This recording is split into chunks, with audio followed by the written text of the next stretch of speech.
Whoa, what's going on, everybody? Welcome in. Oh, hey. Why is why are you barking at me? Coffee is saying hello to everyone else. But yeah, hello everybody. What is going on? How is everybody doing today? We are arting today. Welcome in. My name is Fiercestbard and we're arting today. Per usual. I have an angry doggy barking at me because I started talking on the mic. So, that is a tragic situation of me not paying attention to Doggo. So I am petting Doggo right now. But yeah, hopefully everybody had a great weekend and couple of things happened this weekend. Number one was the last artwork that we were working on of Phantom Mint, right? Phantom Mint. Oh, sorry. We finished that actually. Actually, let me put it on screen really quick, just so that you guys know. Wait, where is it? I gotta make sure I click on the right things, because there we go. We're opening. Yeah, there we go. Yeah, we finished it. We finished it over the weekend. We actually added a couple of things to this image. You'll see, like, if I zoom in, like right there, there's an extra piece of thigh there to fill out that space. Totally forgot about it. And also we added a lot of effects to this that weren't in the initial sketch and stuff like that. Like, I added a little bit of this what is this called again? It's called chromatic aberration. I did like a little bit of this chromatic aberration effect around, and basically what I wanted was everything but the face and the chest area to be a little bit unfocused, because she's like out and about doing her thing, so you could kind of see that chromatic aberration effect over here happening, and with a little bit of a blur filter to go with it and stuff like that. So it kind of looks like it kind of helps with that illusion that she's actually moving and stuff like that throughout the image, especially in the daylight and stuff like that. I really like that particular effect for that situation. Yeah, but yeah, we're done with this one. Actually, we're completely done with Mint. So we're moving on to this sketch that I worked on previously. So this one is very rough. I want to draw Zentrea. So this is Zentrea, but originally when I had planned the sketch out, I had thought about making it based on her usual outfit or one of her older looks and stuff like that, right? But actually she debuted recently a new Kamen Rider inspired look, and I kind of want to draw that. So that's actually what we're gonna do with this one. We're gonna go full Kamen Rider with this one. So but first, I think instead of perfecting the sketch here, we're just gonna go right into the line art of it, right? I could actually spend quite a bit of time here and just work on like perfecting the sketch a little bit more. But I almost feel like maybe that's not the way to go here. Like, maybe we should just go ahead and do line work here and stuff like that. Now, in order for me to work on this, though, a little fluffy butt that's on my lap needs to move. So, do I have your permission to work on art? Mr. Stinky Paws? Do I have your permission? Okay, I think I got his permission. Let me see what happens. Let me see what happens if I put him next to me. Right? You can sit here. You can sit here. Yeah. Okay? Yeah. Okay. But yeah, this is one I've been, like, kind of hoping to do for a while now and stuff like that. And especially hoping to do without a doggo barking the entire time. But, it's okay. It's okay. Sometimes you need the dog barks, right? So this is the weirdest part for me. I'm starting from the nose. I never usually do like that, but it just felt like the area to start for this one. So we're gonna start with the nose, and then what we're gonna do is we're gonna, well, here, let me get a little bit of a different setup here. Let's see. I just need to set up everything so that I can work on this. Oh. What's up, Coffee? How you doing? Why are you so upset, huh? Is it because I'm not paying attention to you, Coffee? Is that what's going on? You're like, no, pay attention to only me. Oh, this is a different pen. Interesting, okay.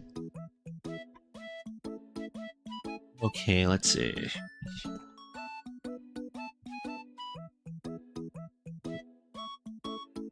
Now he's giving me the double barks.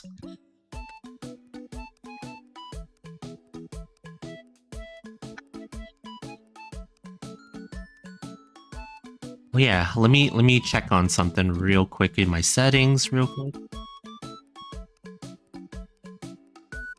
Okay. I don't seem to see anything weird going on with my settings, so now I'm hoping that NVIDIA Broadcast is doing its job. So that it will minimize at least a little bit the barking, because you know, like sometimes you know, like sometimes when you have a fur baby, they want your attention no matter what, and stuff like that. But sometimes you can't give them all the attention. So you know, sometimes you just gotta let them bark. But you know, all the neighbors know who you are now, right? They're like, oh, that's the one who barks at us. It's famous. He's infamous, I should say.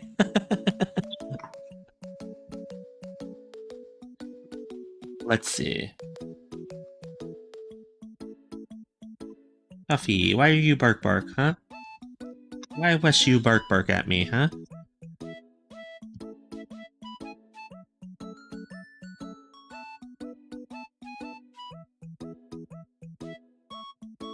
Yeah, the eyes. So like I gotta find a way of drawing the eyes that I will stick with, because I do tend to have like different looking eyes for a lot of the characters that I draw, and they're all I know not every character has the same type of eyes, right? Like, you know, that's not to say like having different like a different way of drawing the eyes for each character is like a necessarily bad thing, because actually, you know, the variety of having different eye types is really good. But I also need to figure out my process for drawing the eyes like more consistently, because I know that I tend to draw like almost completely different looking eyes for every character that I draw. So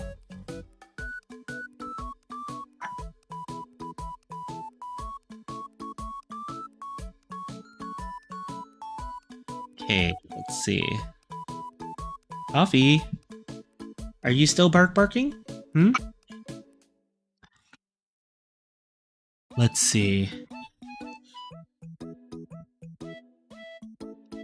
And then for her eyes, I'm gonna try to do this thing where we are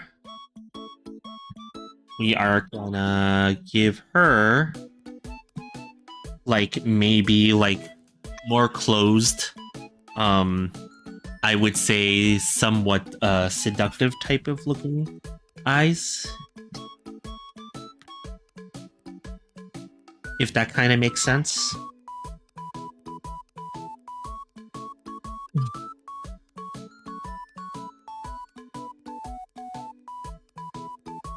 Coffee. So now he's pawing at the wall near the window, because he thinks that he wants to chase down those devilish dogs that are in his yard. Right, you are, Coffee? You're gonna chase down all those doggies that are in your yard? You can't have them being there? No sharing? Sharing is not caring for the space bounty dog. Right? Right? Sharing is not caring?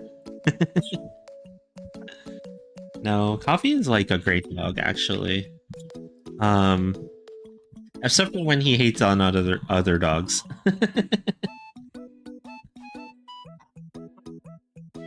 Yeah. Come on, Coffee. Okay, let me go see what he wants because he's been barking for a while. So let me just see what he wants. Hold on, guys. Hold on. My face might freak out for a second there while I move. Okay, what's up? What's up with you, Coffee? What's up? Where you got it?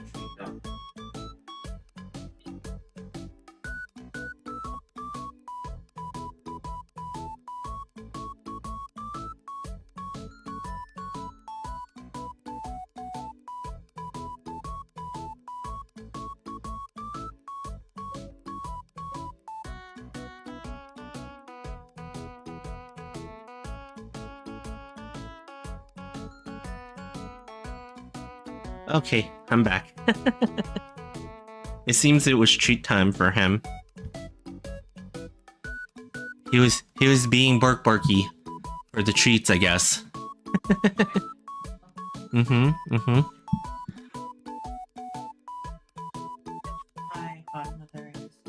Wait, what? I'm wondering if the person we're trying to contact is out of town. Oh. I'm starting to wonder. I'll Maybe? I'll try calling on another time. What are you drawing? I'm drawing Zentraya today. The Sentai? Yeah, the Sentai version. Though I'm using a lot of different references for the pose here, as you can see. But yeah. Oh my gosh, dog! Here, thank you. Okay, it looks like Space Bounty Hunter is gonna go check up on Space Bounty Dog.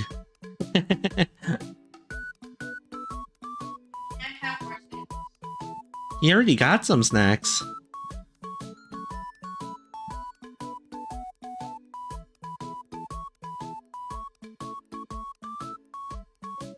I mean, some might say he still deserves more snacks, but, you know.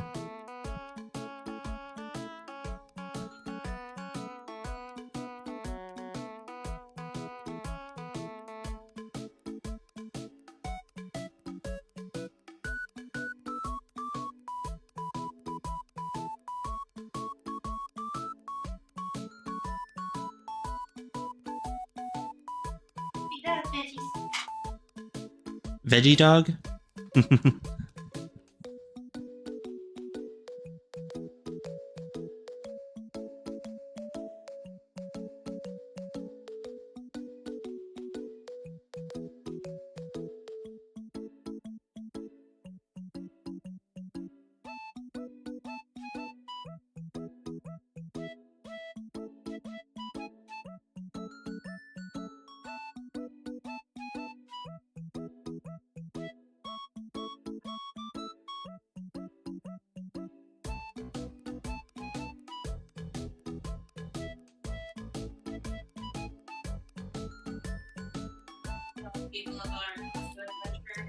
Hmm? Sorry, what? Oh yeah. We were finally able to go to the magical land of the warehouse of Costco. As you guys all know, in the future, we're all gonna live and just work in Costco. That's what's gonna happen. I saw a movie about it. That movie's actually a documentary now. But yeah, we ended up going to Costco finally. After needing to get our membership for this entire time, and it finally happened. They deemed us able to get the no. There was a lot of ID situations, shenanigans going on, so we just could not get the membership until like literally this weekend, and then we decided to just like go. Yeah, it was like, wow, we got it. Okay, it's time to go. So then we decided to go on like the busiest day possible. Number one, that was like yeah, that was like mistake number one. on the weekend, the busiest day possible. And then mistake number 2, I think, was like not checking the weather before we went out. So it was like a double punch of not only was it the busiest day possible to go to this thing, but also everybody that was there was fighting a rainstorm of some sort. And it was just kind of like, yeah, like overall it wasn't bad. It was just, you know, like, damn, we couldn't have picked a better day to go. But yeah, like we spent like, what was it, like maybe 45 minutes standing online to even get the membership in line, right? And then like, you know, How much did we spend? we spent quite a bit, didn't we? Right? Like, We're just stocking up on everything. yeah, we were just kind of going around stocking up on everything that we could because we just needed to. But Mooney feels guilty about the amount we spent. Because it was a pretty penny. I'm not gonna say that it wasn't. It was a lot that we spent, but you know, sometimes you just need to, unfortunately. Happy wife, happy life. Yeah. Just make sure not to toss out the metal straws. Oh, okay. That's how my milk is. Did I? Oh shoot. I'm sorry. Oh, I'm sorry. But did I? That means I must have tossed out another one then. I don't know. Oh, there was okay. All right. Luckily. I'm sorry. Make sure you toss it up, not on those straws. Yeah. You're lucky you're cute, but you're around longer. Wow. What did we all do? What did we also do this weekend? We had like a so in Asia in certain countries, like if you've ever been in East Asian countries, and you might have seen this in specifically more of the Chinese areas, right? And stuff, right? And they have something that they call a pineapple bun, despite the fact that there's no actual pineapple in this bun. There is in fact no pineapple at all in the pineapple bun, right? It's like in the Capi language we call it the bolo bao, right? Which is like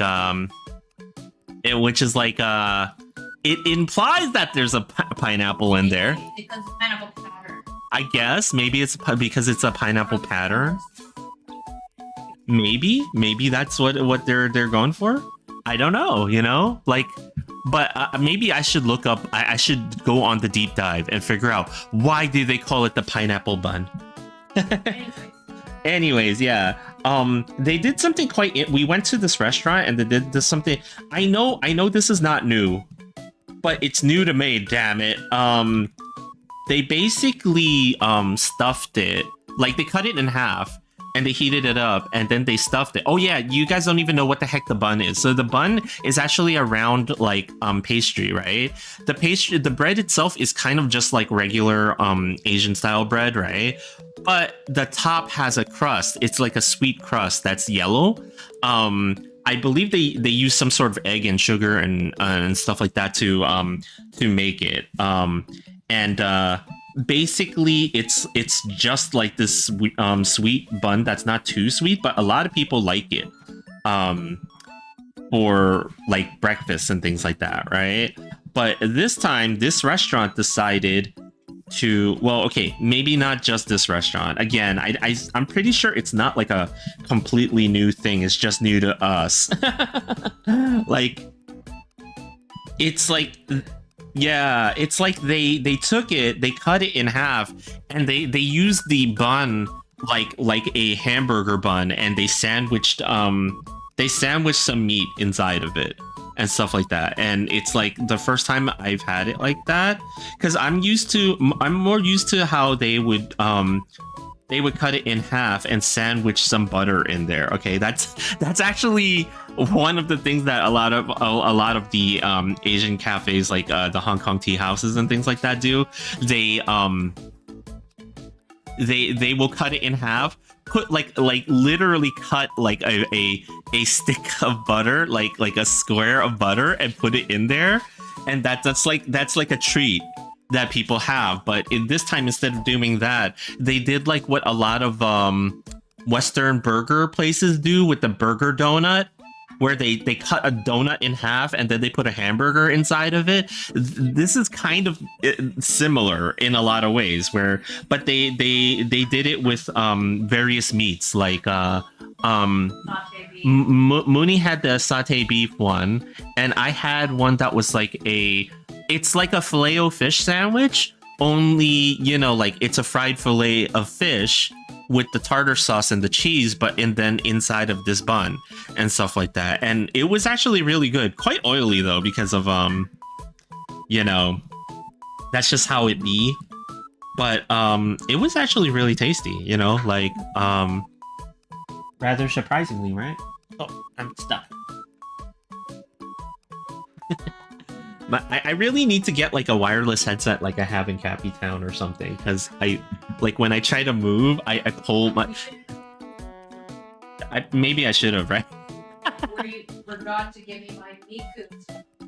Oh yeah, that's right. Yeah, at the computer store we actually that was nearby where we got those sandwich buns from. There was actually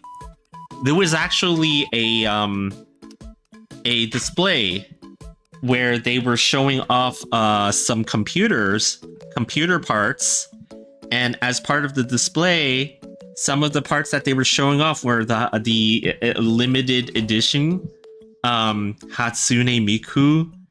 Like, I forgot what company it was. It was like, I don't know if it was Asus or it was a company, and they had the official colors, the Miku colors and everything like that for all the stuff. So they had like an AIO cooler that had like an LCD screen that had like a Miku on it. And I guess like if you hook it up to the power or something like that, it's gonna start dancing or something. I don't know. Like I guess the LCD screen will project a Miku of some sort. Yeah, it was just kind of like, damn, okay. That was the price for that thing was crazy though. Like the whole setup. I don't know. I don't remember the full price, but we looked it up, and it's like if you got all the stuff, including the not the case. There wasn't a case, but the motherboard, the graphics card. There was like a RTX 5080. A power supply, for some reason a power supply, even though that's like the one thing inside your case that might actually be hidden. If you got all the stuff, you're looking to pay like maybe $3,000 or $4,000 already, and then like you still got to get the rest of the computer. So your computer would come out to be something like $5,000. Yeah, you basically got half a computer by buying all that stuff. It wasn't a whole computer, because you know, you still need a CPU, you still need RAM, a hard drive, some case fans, and a case itself, right? So if it was a full computer, I'd say that it was kind of worth it, but like it depends on your mileage, right? Like, you know, if you really like Hatsune Miku, of course it's going to be worth it, right? Like, you know, nothing that I could say here would convince anyone otherwise if they really like a Hatsune Miku, right? That'd be like, but you know, huh? A Godzilla PC. I should get a Godzilla. No, Bart, don't get the Godzilla PC. No. Like, no, I have to. I have to get the Godzilla PC. Oh, you know what's funny? What's funny actually, now that I'm thinking of it? So I started using, huh? No. I started using NVIDIA Broadcast on this thing. I found out that it wasn't actually set up correctly previously. So I tried to I set it up finally, like, correctly, and now I don't think chat can actually hear you. So it sounds like I'm talking to myself right now, I think. No, I'm not just talking to myself. No, please.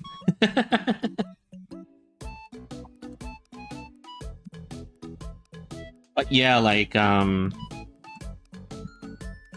I would say that it's worth it for people who really freaking love Hatsune Miku, but not me.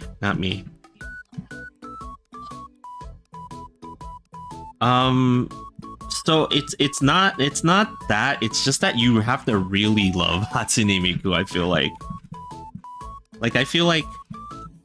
I feel like anybody that's gonna spend that much money, you have to be like a super fan of Miku. I don't think I'm that big of a fan of Miku stuff. Are you trying to hit it? What? No.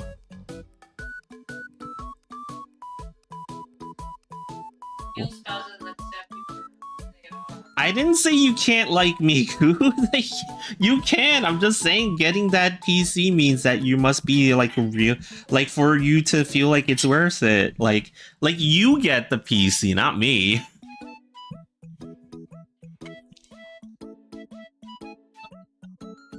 I didn't tell you no. I didn't do that. Wow. Being the accusations that, yeah, the accusations that chat can't hear. I know, I'm just crazy. I'm talking to myself.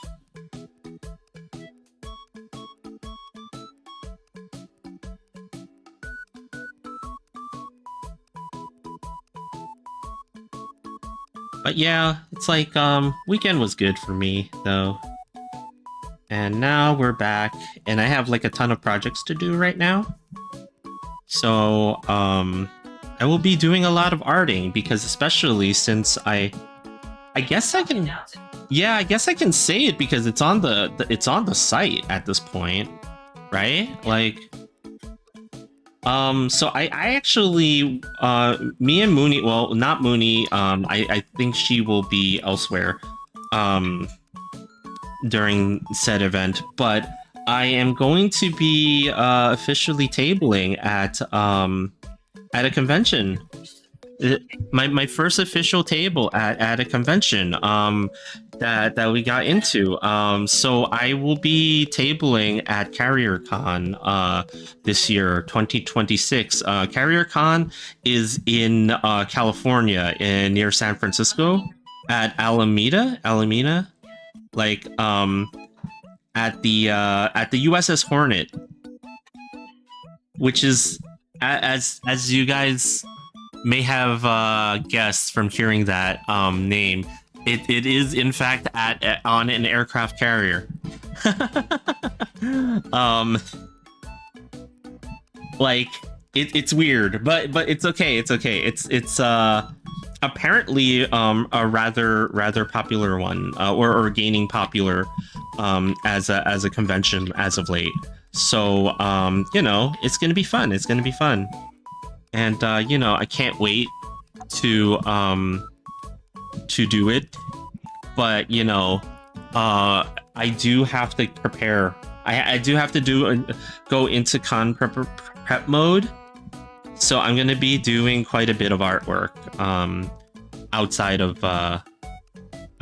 of stream at this point. I gotta get my ass in gear, and I also have to print quite a few things, especially when it comes to getting my setup at the convention ready and stuff like that. So there's a lot of stuff that I'm gonna have to do, which unfortunately, you know, I can't really do on stream, right? Like, I can't just wait for things to do them on stream. I just have to do them and stuff like that. So there might be times when, like, I will start like an artwork, or I'll be doing an artwork, and you guys like just won't see the whole process.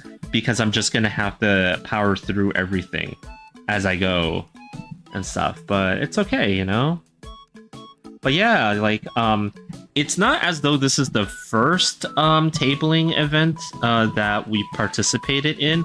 We did a few other ones up until this point, right? But this is the first one where, like, you know, yeah, that we are going to be prepared for, and like not just prepared for, but rather like we have to like really put our best foot forward on, because we got into this one. So, you know,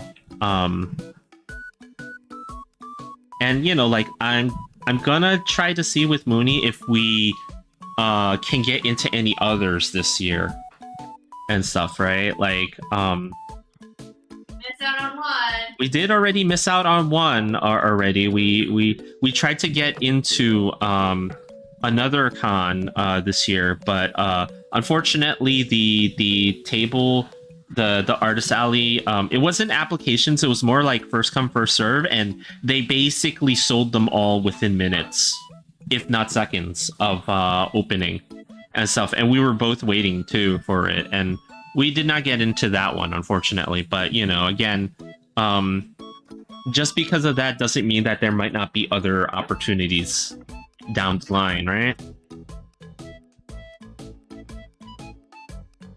I also put in some applications Hard one. for some hard ones, some harder ones. I don't expect that I will be able to get in, but it doesn't hurt to try. And I think that's like the important thing. Not being afraid to try is the big thing with art and stuff like that, right? Like, just try it.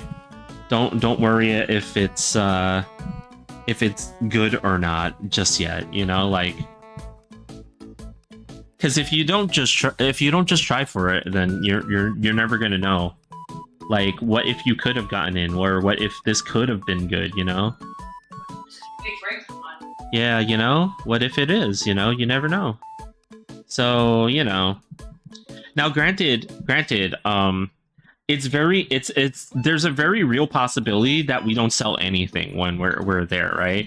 You kind of have to be prepared for that possibility, because like naturally it would be amazing if you could, right? Like, if you could sell out, and you know, it'll be and you make tons of money, and yeah, and it pays for your trip and everything like that, right? But I'm going into this just like any other one that we've done previously, where I don't have an expectation that it will be like profitable and, you know, like worth our time and stuff like that, right? Like, I'm just gonna go in there and try to have fun on the convention, and just try to enjoy like being a part of the experience of like tabling with others there. So, you know, that's kind of my approach towards it. Because again, you know, I don't want to put a ton of unwarranted like pressure on myself and on Mooney and stuff like that, right? Like, to be like, okay, we have to do this, and we have to make $100 more than last time, or something like that. You know what I mean? Like, I don't want to get into the metrics game of it all. But I do think that it's going to be fun. I do think it's going to be fun, because it's a lot different going to a convention as someone who has a table. And tabling at a convention, as opposed to going to a convention just to enjoy it as a spectator. Yeah, now that I've done it, it's definitely very different, and I have to prepare myself for certain situations, like what happens if I need to go to the bathroom, or I need to step away from the table. So I gotta prepare like things to make it all work and stuff like that. So we'll see what happens though, but you know. Yeah, you know, it's kind of exciting. It's kind of all kinds of exciting, you know?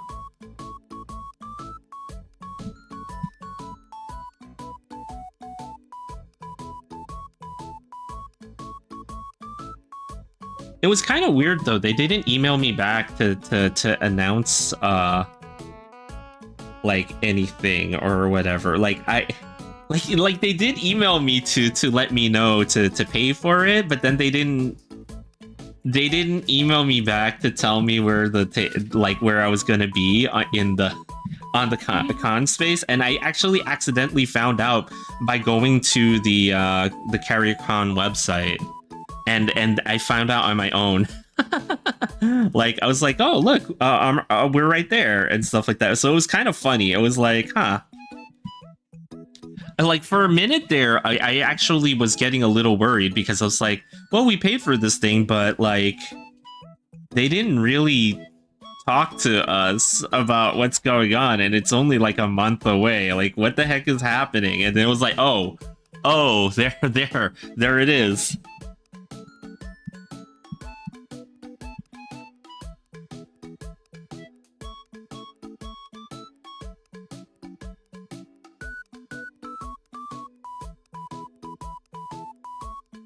Yeah, I'm getting very highly stylized with this.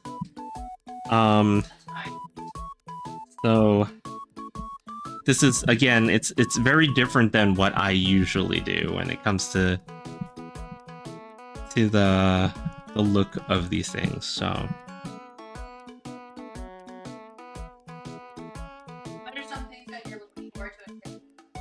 what are some things that I'm looking forward to?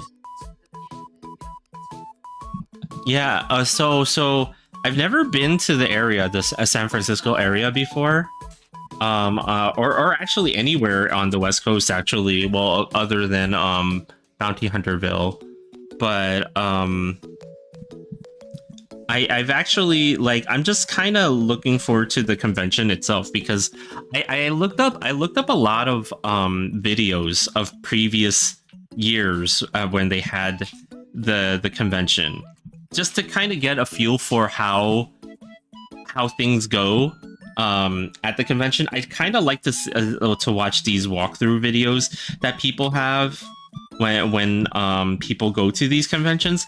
And the one thing that I noticed about it was that it very much is like the kind of convention that a lot of cosplayers go to. And surprisingly, there's a huge Nikkei presence with yeah. Yes, and Nikkei must be pretty popular with, you know, that crowd, right? So it's like, it is kind of surprising still because, like, again, you know, like I don't expect that from a convention that's kind of like maybe trying to cater a little bit more towards I shouldn't say. Oh, so they are trying to appeal to the cosplay crowd. Okay, yeah.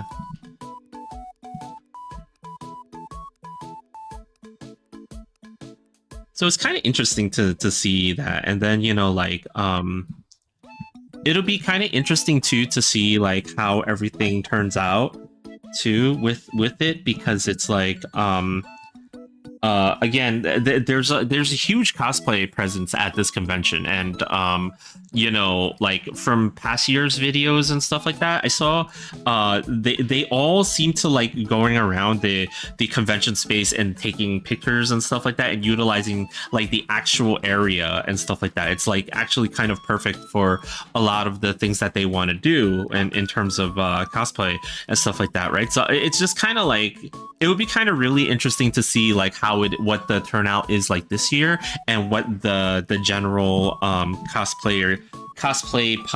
popular cosplays are gonna be and stuff like that. Will it continue to be a certain rather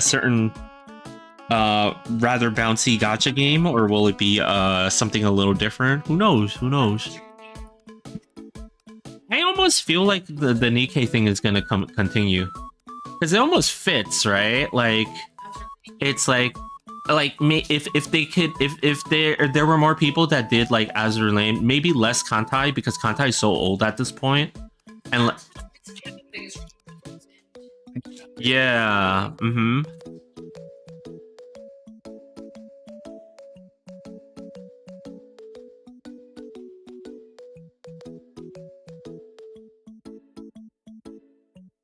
Okay, let's see. How are we gonna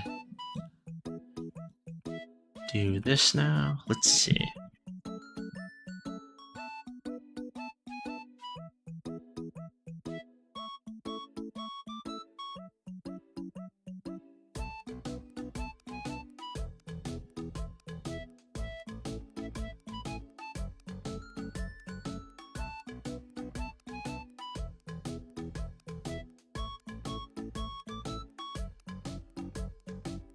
Oh yeah, I kind of want to try one. Yeah, I wouldn't mind.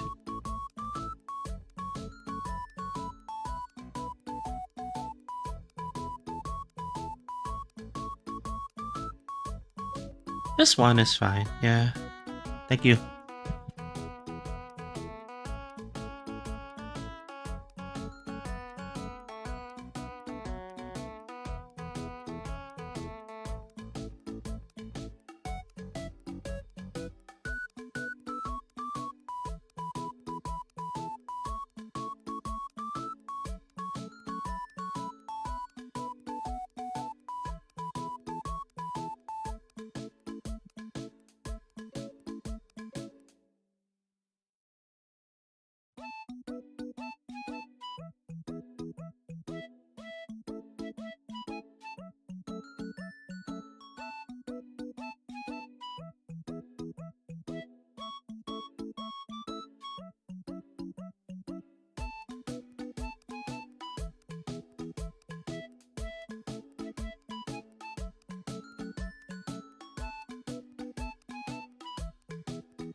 Yeah, I probably should have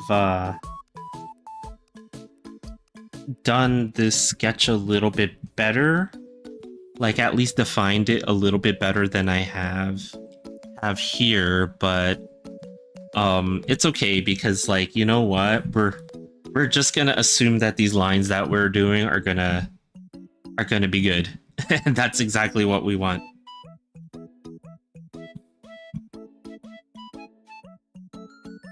Because I know the more clarity you have in your sketch, the better it is for the overall image sometimes, right? Like you don't have to redo things so much.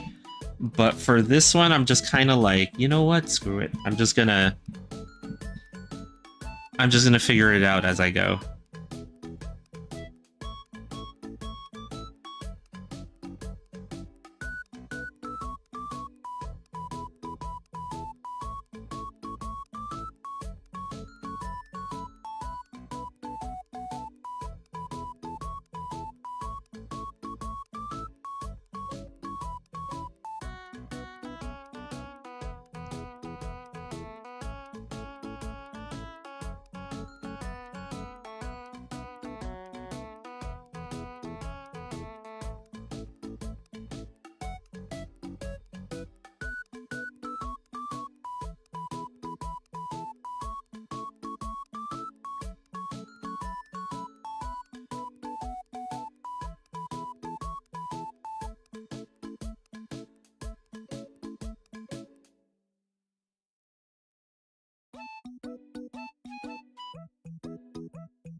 Okay, maybe not that kind of a chin. It doesn't really look all that great.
Yeah, sometimes it's like it's such a subtle difference with the lines you make and the little changes that you have to do to something to get it to look the way you want it to be. But it's worth it in the end to kind of to kind of sit there and figure it out sometimes. So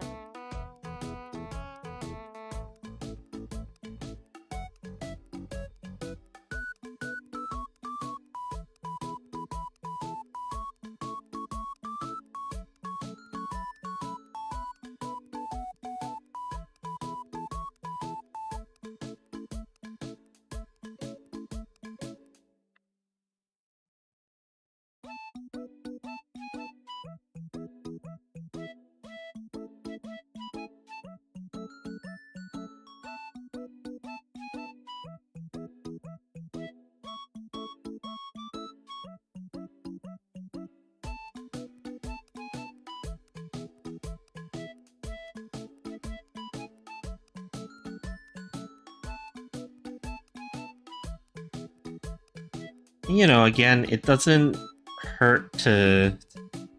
I know that like historically speaking, most people when they do line art, they think of it in the same way that they do inking, right? Which is like you do the one smooth line that you need and you try to get it right the first time or the, you know, like however many times that you need to redo it and stuff like that, right? But you know, working digitally is a little bit different. It's great if you can do the one smooth line. I certainly try to myself, so that's why I'll redo a line as much as I can.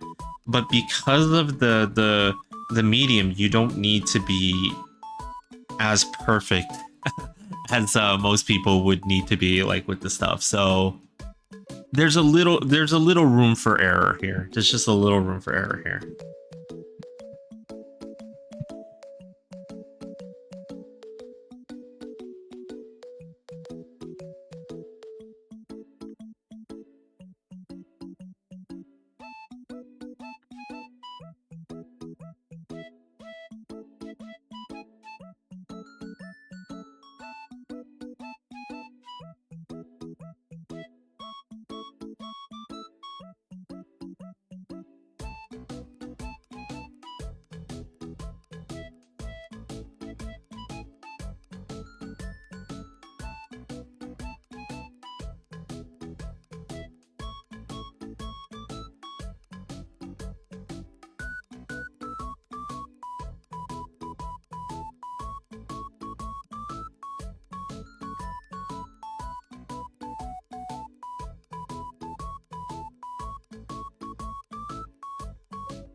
Okay, let's see. How do we do this? Now I gotta figure out certain things about her design. Does Zentreya have ears? Like, I know that seems like something really silly to think about. Like, does she even have ears? Well, on her model, it doesn't seem like her ears are very visible if she even has them. So it doesn't really matter if she does have them. Her hair actually covers over the areas where her ears would be. At least that's what it looks like. Let me see if that's true though. Zentreya ears. We'll just Google it. Does Zentreya have ears?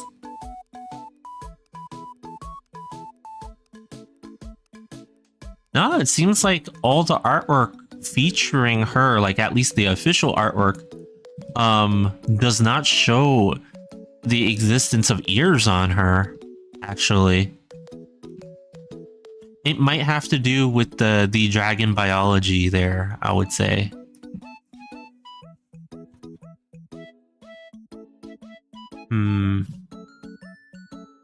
Looks like she is earless.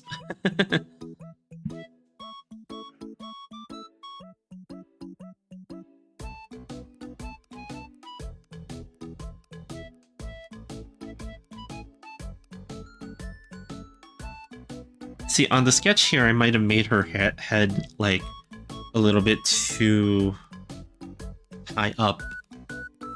So I might have to bring that down.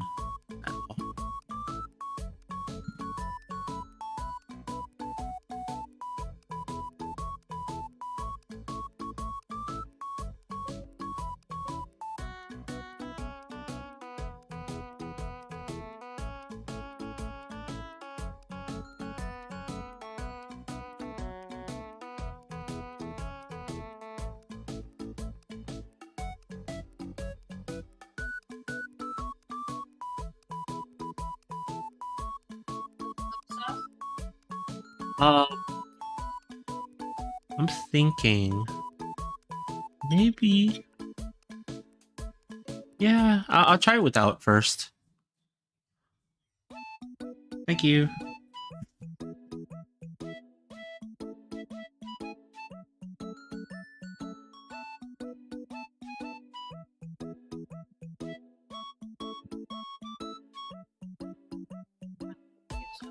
So hot. Okay, thank you. Mooney made me a spring roll.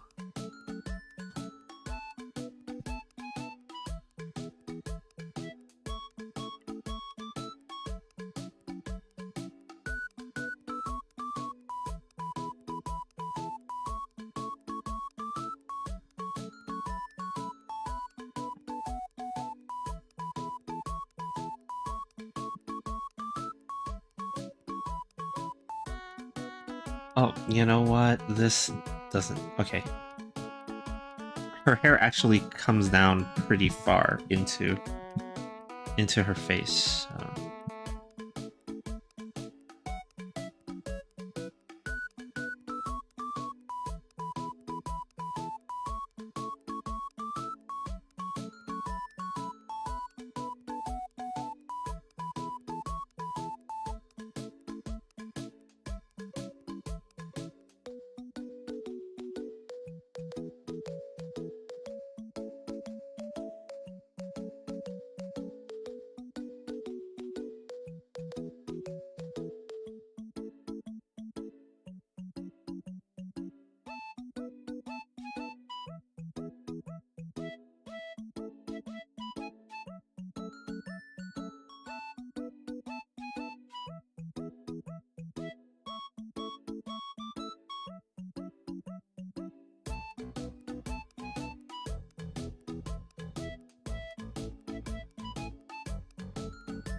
Yeah, doing the lines for the hair is always going to be it's always going to be a pain in the butt. Because it's like, the hair is so intricate on any character. So it's like one of the areas where I spend an inordinate amount of time with every character, no matter what.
Okay, and then she's got like these two things that come out of the top there, so...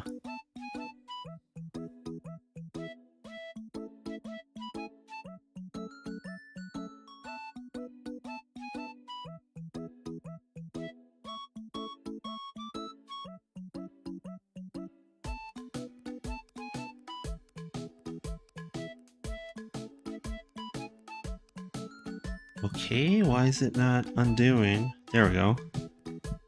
Jeez.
Okay, maybe that. Maybe. Let's see.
Yeah, I'm trying to do some like measuring in terms of how far everything is from each other and stuff like that. Like, and I think I'm doing a pretty bad job of it with this, especially with the way that these look over here.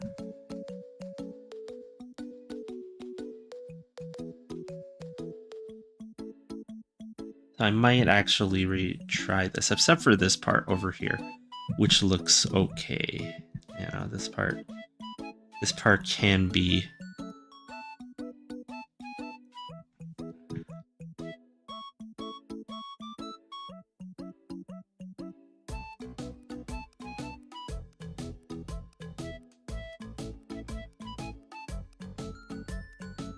This is sometimes the hard part about the arting, like just getting things right and the way that you want it to actually look. That was not coming out the way that I wanted it to, so... But luckily, I'm not so far in where I have to stick with it. If I don't like it, then I can just redo it.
And then this is probably where some artistic...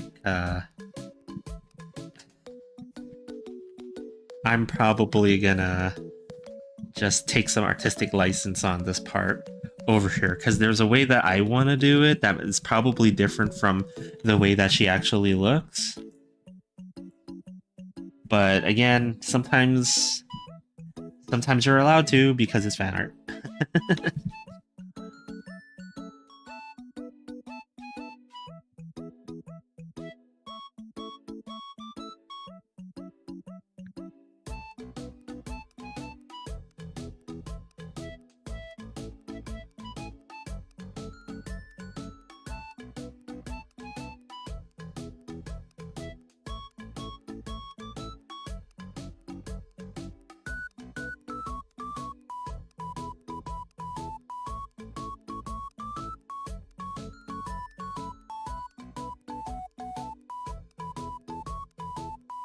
So the way that the official artwork looks doesn't really have this kind of a look, but I kind of like it like that better, so I'm gonna do it like that. It's again, it's a little different, but sometimes, you know, you just go with what your gut tells you to do.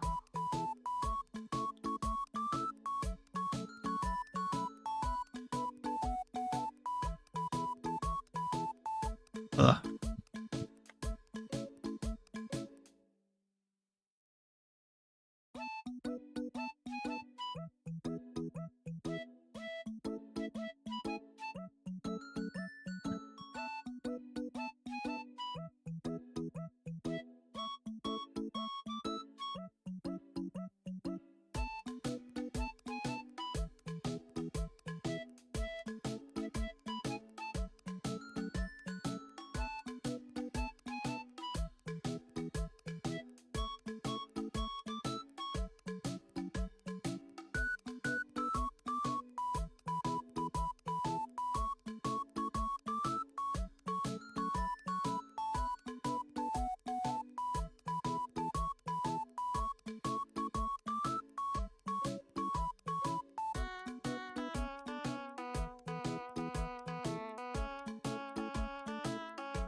Yeah, I must have spent like half an hour trying to do this, but I think it'll be better for it at the end of the day.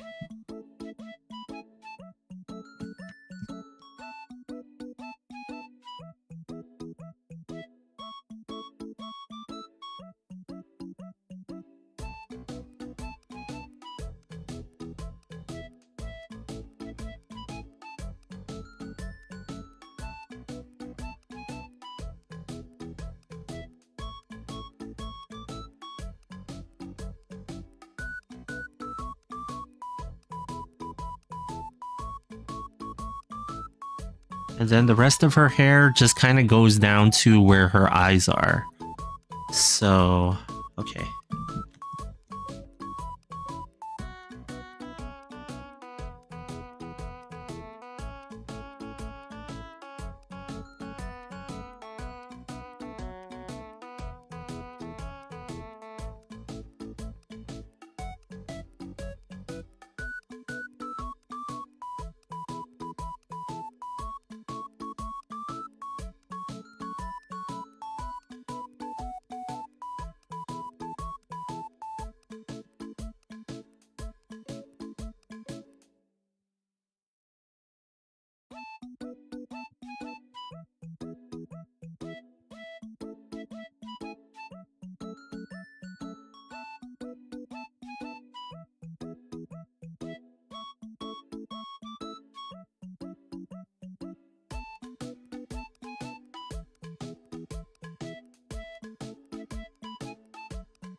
And then it's like the same thing on the other side, so yeah, okay.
Okay, undo please. Thank you.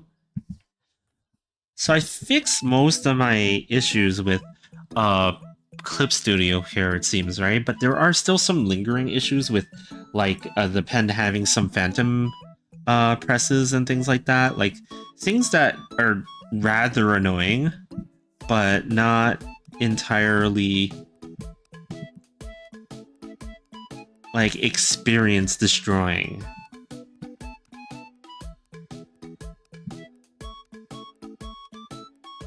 I did hope that most of these problems would have been solved by that last fix that I did with this, but it seems like some of it is still lingering. So, just gonna have to live with it, unfortunately.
Yeah, sorry. I'm like trying to concentrate like crazy right now just because it's like this part is kind of tough in a lot of ways, so I'm not speaking too much because of that.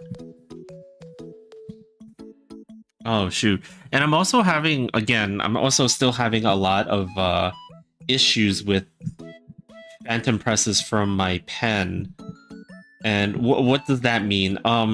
Basically the pen is touching the tablet when I don't mean for it to. So it's making a lot of lines, and it's also pressing down when I don't mean to actually do that. So it's causing it to drag a lot of the window tablets out and stuff like that, and it's kind of annoying. It's actually quite annoying, and you know, this is just a situation that occurs when Clip Studio is not getting enough resources, because you know, like I'm doing a lot here, right? Like I'm streaming and also running like the software to run my face in a lot of ways. So it's like there's a lot going on, and the unfortunate part is that there's just only so much that you can do in terms of divvying up resources from your system if it's just a laptop, right? So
yeah, this is just the quiet working stream.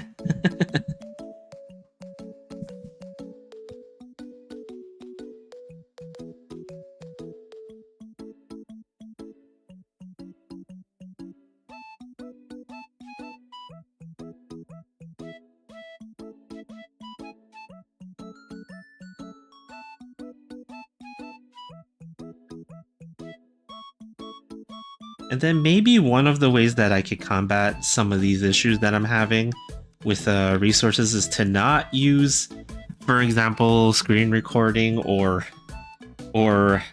even put away the vector layers for the line art and stuff like that. But I feel like that's not going to be worth it in the future.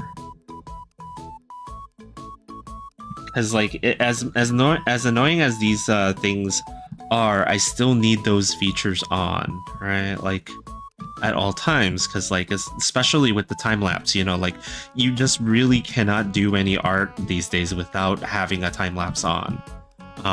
It's just to protect yourself more than anything and stuff like that, right? So it's like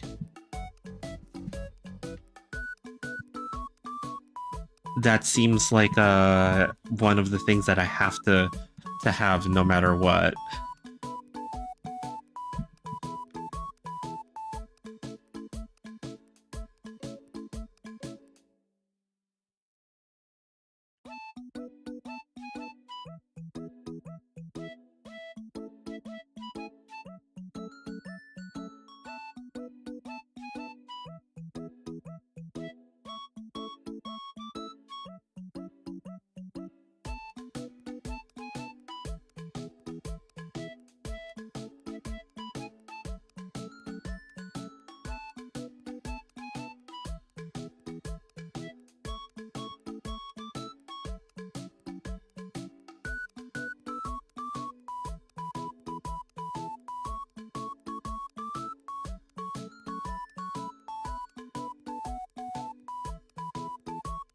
Okay, after this line here, I think what I'll do is I'll change course a little bit and work on some other stuff on this.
Actually, maybe not so fast, because let me just complete this part over here so that it's like the hair.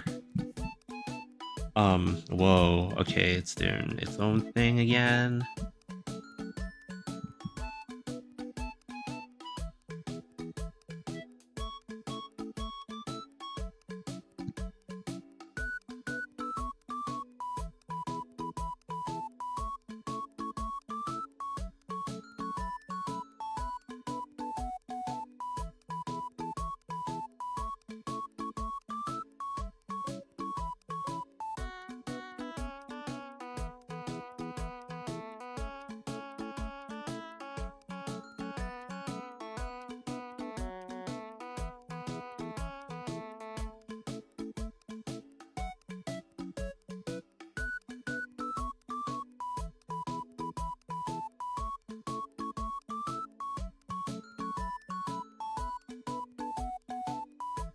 And there's definitely going to be parts of this that don't reflect the actual design a little bit, but you know, again, I'm gonna chalk all that up to, because I like trying to represent the character as close to the way that they look, but I'm always gonna take some kind of artistic license with certain features and things like that. So there are definitely going to be differences based on art style alone. So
okay, I need to zoom out here and just check out what's going on here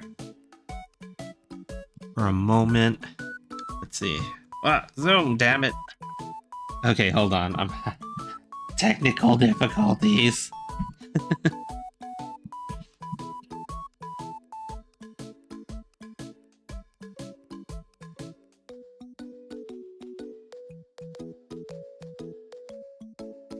Okay.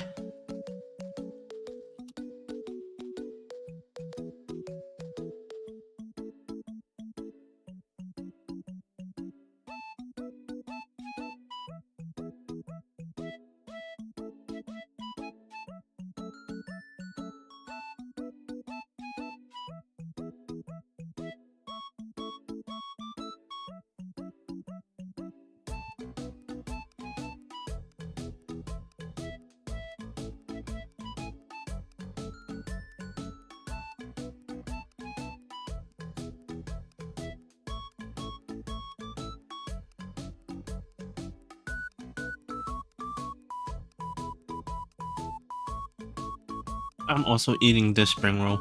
It's tasty.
Boop? Why boop?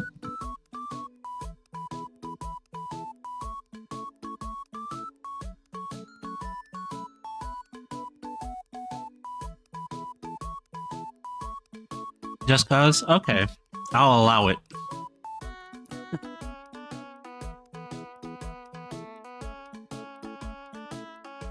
But do we really boop the nose?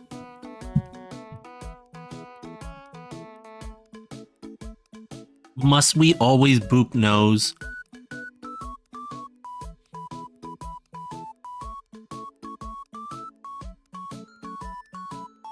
How was the spring roll? It was really good. It was actually really good, yeah.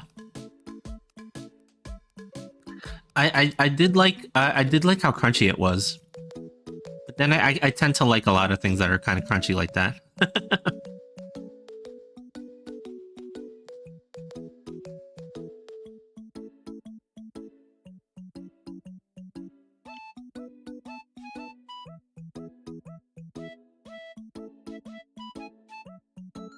Okay, I'm gonna take a break from doing the hair because I've been like literally working on the hair this entire time.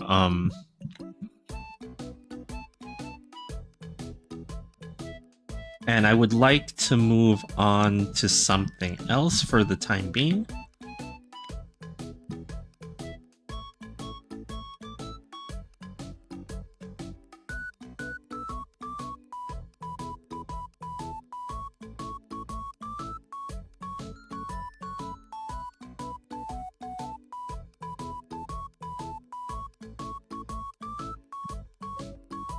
Just so that we get a little bit more of this done and it's not just the face and hair.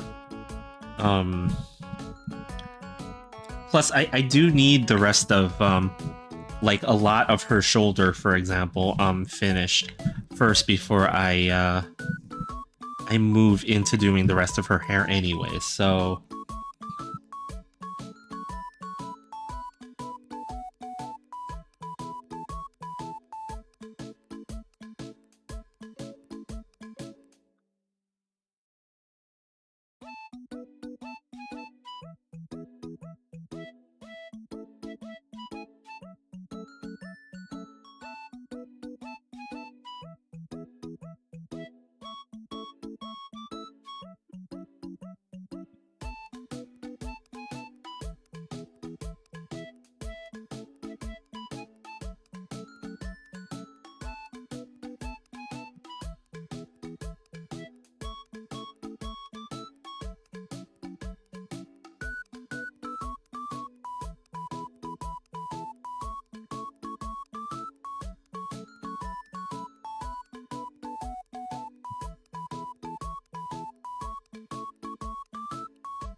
And it doesn't seem like I'm actually worried about the armor and stuff like that, right? When I'm doing this, and it's because the thing is, what I'm doing, I'm gonna line the undersuit, right? So every time, like with Kamen Rider and a lot of tokusatsu heroes, right, they have like an underlining in their in the suit, and then they have armor pieces that are put on top of it that are like fiberglass and stuff like that, right? So I think her costume design is also quite similar to that like look. So I'm gonna do the undersuit first and then do everything on top of it.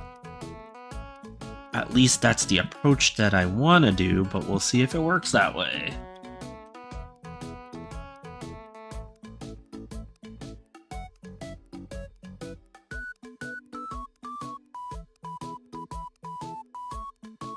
Because, like, what I want for this particular piece is a little bit different in that it's not just her already in the costume, but rather it's her with the costume coming onto her. Like it's like appearing out of wherever the heck it's supposed to appear from. Like however the stuff works.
Okay, let me try it a different way, because I need to give it the actual structure that it's supposed to have first.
Okay, I'm just trying to build up the basic structure for where everything should be, and then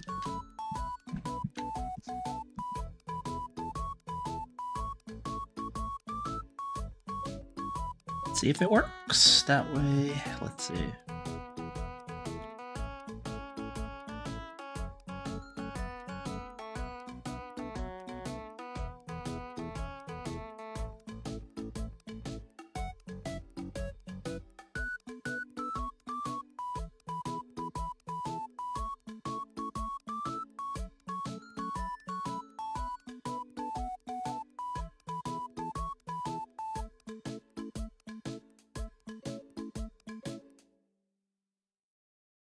So Zentrea's like her design is um rather top heavy, let's say. So we have to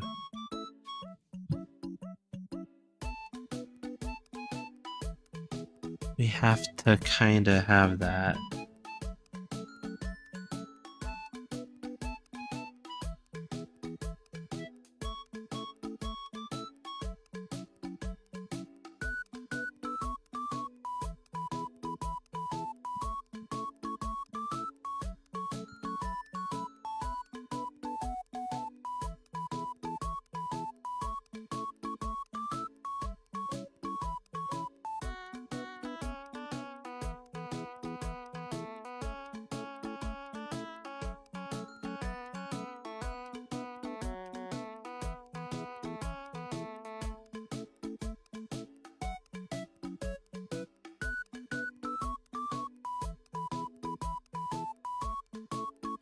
Then it's like right now it's all about trying to get the placement right, and then you fix what you're doing, right? So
Now, it's not that I have anything against drawing characters that are rather top heavy like this. I actually don't tend to do them personally, though there are some characters who you can't avoid it with, right? So you so sometimes this is much more of a like, it's more difficult than it seems. Let's just say. Because when you're doing characters like this, right, there's like a lot of things that you have to account for, and one of them is not just the idea that you're drawing, you know, these large objects in front of you, let's just say, but the other thing is also you're accounting for the gravity of the situation, you know, and how they're gonna sit. So it's like, you know, now the difficulty with this is normally if they were really that big, they would just kind of go down, right? Like, but she is wearing a suit, an underlining suit that is very tight fitting and also supposedly armor-like. So it probably unrealistically holds its shape in this situation much more than it should.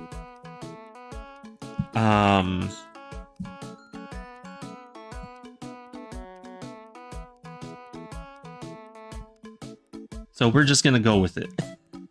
We're just gonna go with it.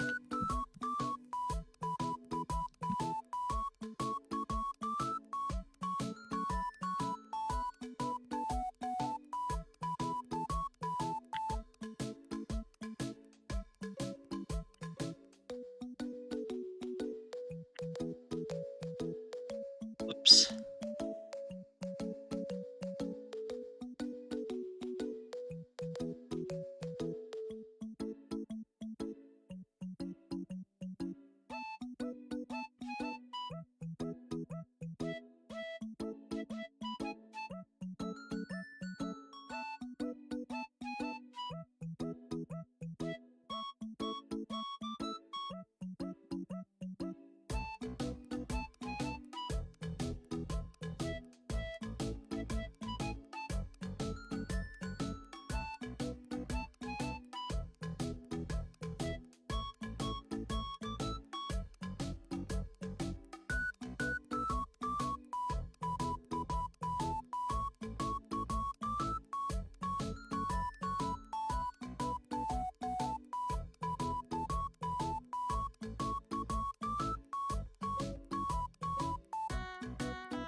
Okay, perhaps way too big. Perhaps way too big.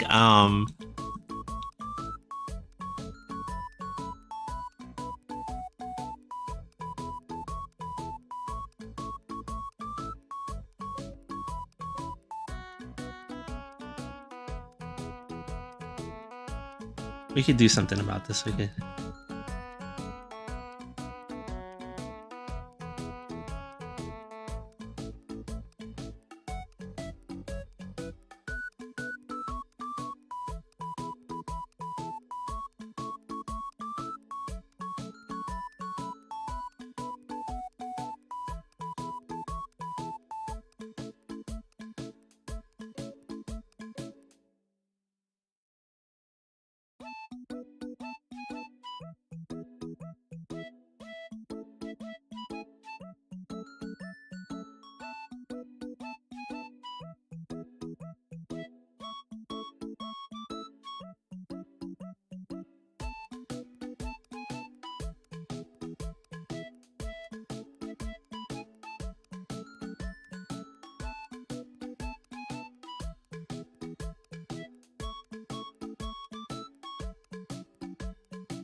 Yeah, that is way bigger than I sketched them out to be. Maybe we toned that down a lot. um, yeah, we're definitely gonna tone that down, but I don't have the time to do that today. I'm pretty much at the end of stream. At least we got some stuff done on this. I feel like I'm not going as fast as I want to be, but hey, it's okay. It's okay. That's what happens. Maybe if I'm able to sneak in some line arting, though, it'll be much more complete by tomorrow. But you know, like at least I think the most important part for me was how the face was gonna look, and I think I nailed that for the most part. So it's just getting the rest of this down at this point. But yeah, you know, like overall good progress. Anyway, I think I will be back tomorrow at roughly the same times. That's 6 p.m. Eastern time in the United States for those who are usually here. And yeah, we're just gonna continue doing this. It's still very early, but it's okay. It's okay. You know, like we shall see where it goes from here, but I'm starting to get more used to drawing more upturned faces, let's just say. So I think like I'm starting to get comfortable with that. So I'm kind of happy with where this one's going. I just gotta not remember not to forget the eyebrows on this one, because I've been known to forget eyebrows on things. But yeah, I think that's it, and I will see you guys tomorrow. Okay, yeah.